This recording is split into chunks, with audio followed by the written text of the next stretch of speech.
দারুণ একটা চরিত্রে সে আমাকে ভেবেছে, আমার উপর ওই ভরসাটা রেখেছে এবং আমি চেষ্টা করেছি আমার জায়গা থেকে ভালো করার এবং পুরোটাই ছিল টিম ওয়ার্ক। প্রত্যেকটা চরিত্র মানুষ মনে রাখবে অনেক, মানে অনেক দিন মনে রাখবে। এবং আমি সবসময় একটা কথা বলেছি সব জায়গাতেই যে আমি এমন একটা কাজই করতে চাই যে কাজটা আমাকে মানুষের মাঝে অনেক দিন বাঁচিয়ে রাখবে। আমি যদি কোনোদিন মিডিয়াতে নাও থাকি, মানে আমি যদি এখনও চিন্তা করি যে আমি আর কখনো কাজ করব না, বাট আমার আফসোস থাকবে না যে আমি ভালো কিছু করতে পারিনি, কারণ এই কাজটি আমাকে আসলেই ওই জায়গাতে নিয়ে গেছে। এবং একটা জিনিস খুবই ভালো লাগে যে কেয়া পায়েলের বাহিরে মানুষ আমাকে মেহরিন বলে ডাকে। এমনও হয় যে আমাকে চিনে না বাট মেহরিনকে চিনে, যে হ্যাঁ আমি কেয়া পায়েলকে চিনি না, মেহরিনকে চিনি। তো এটা আমার জন্য আসলে অনেক বড় একটা পাওয়া এবং অনেক বড় একটা পরিবার পেয়েছি আমি। আমার খুব ভালো লাগে এই পরিবারটাকে, যে আমার ভাবি আছে, ওখানে আমার এক্স বয়ফ্রেন্ড আছে। আপনারা নিশ্চয়ই দেখেন আমরা সোশ্যাল মিডিয়াতে যে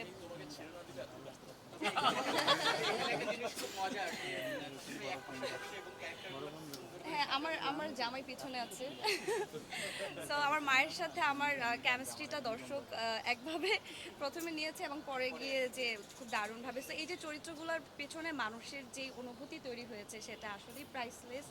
এবং আমি তো আসলে এখন বেশি বলতে গেলে হয়তো কান্না করে দিতে পারি, কারণ এটা আমার জন্য অনেক ইমোশনাল একটা জিনিস। এবং এই তো আমি চাই এ ধরনের গল্পে কাজ হোক বাংলাদেশে এবং আমি আরও কাজ করতে পারি।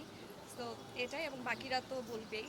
তো আমার আমাকে একটা প্রশ্ন হচ্ছে যে যেহেতু আপনার কেরিয়ার নিয়ে আজকে একটা নিউজ হয়েছে সব জায়গায়, সেটা হচ্ছে 6 বছরের কেরিয়ারে তার 400 নাটকের কাজ করা। তো এই লম্বা জার্নি, এটা আমাদের গল্পে আসলে কেয়া পাইলের গল্প উঠে আসে বারবার।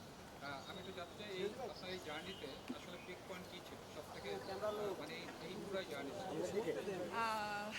6 বছর আমার কাছে খুব বেশি সময় মনে হয় না। আমার মনে হয় যে সেদিন তো আসলাম, 6 বছর হয়ে গেছে।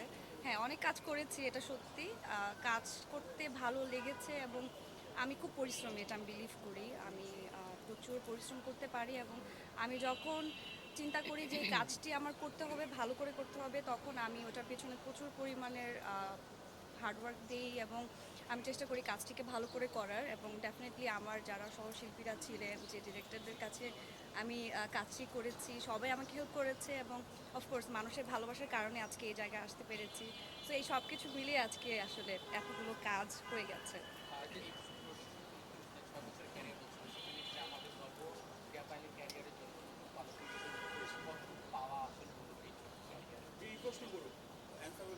আচ্ছা আচ্ছা, হ্যাঁ পাওয়া তো বললামই, পাওয়াটা আসলে যেই কাজটি বলেছি যে আমাকে সব জায়গা থেকে আলাদা করবে, ডেফিনেটলি মানে আমাকে কখনোই এমন হয়নি যে একক নাটক করেছি যে নাটকে আমার নাম ধরে ডেকেছে নাটকের নামে। তো এই একটি চরিত্র যেখানে আসলে আমাকে মেহেরিন বলে ডাকে, তো এটা ডেফিনেটলি আমার জন্য অনেক বড় একটা পাওয়া।